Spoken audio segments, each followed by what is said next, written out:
In my latest video, we explored a specific type of depression known as white depression. In psychoanalytic terms, this is a type of depression that is characterized by a deep inner void, a sense of futility, and overall, a feeling of emptiness. Now, I would like to do a deeper dive into how a caregiver's lack of emotional resonance and lack of affective attunement influences one's sense of meaning in life.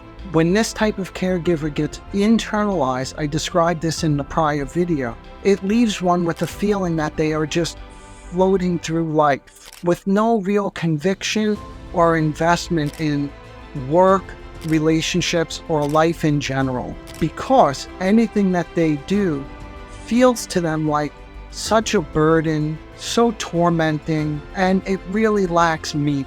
One particular theory from a psychoanalytic perspective says that in order to feel like things have meaning in life, we have to feel that the most important people in our life find meaning in what we're doing. In other words, it's the feeling that other people are interested and invested in us. Something that goes missing in these individuals who experience this type of white depression. Picture this scenario. Let's say that a caregiver, your mother or your father, valued cleanliness.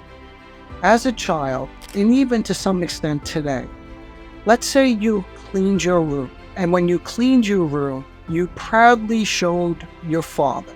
Their response, however, was lackluster. In other words, devoid of emotion, maybe even a bit critical. In healthy development, when there is this emotional resonance or affective attunement, a caregiver will respond in a way with excitement, with interest. They'll ask questions. They'll be tuned in.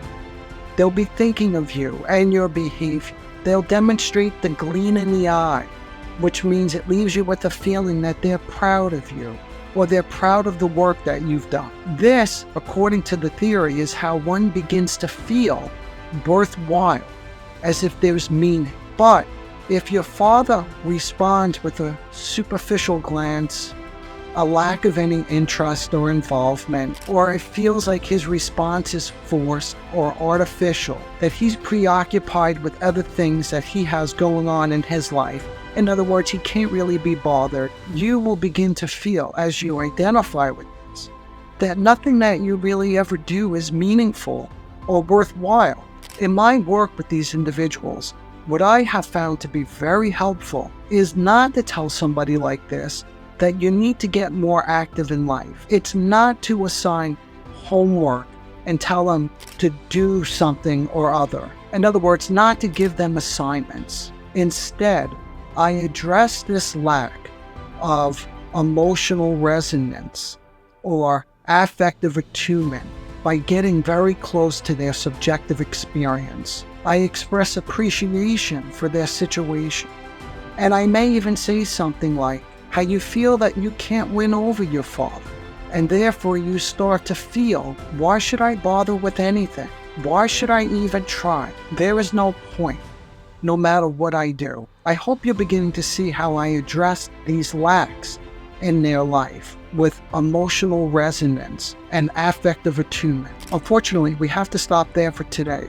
But if you want to hear more, if this seems to make sense to you, if you want to hear more about the tools and techniques that I have found to be most helpful, please subscribe to this channel so you don't miss the next video where I'll go into even more detail in terms of how I work with this specific type of depression. As always, if you want to do a much deeper dive, please consider subscribing to my podcast where I go into even more detail there. Okay, bye for now.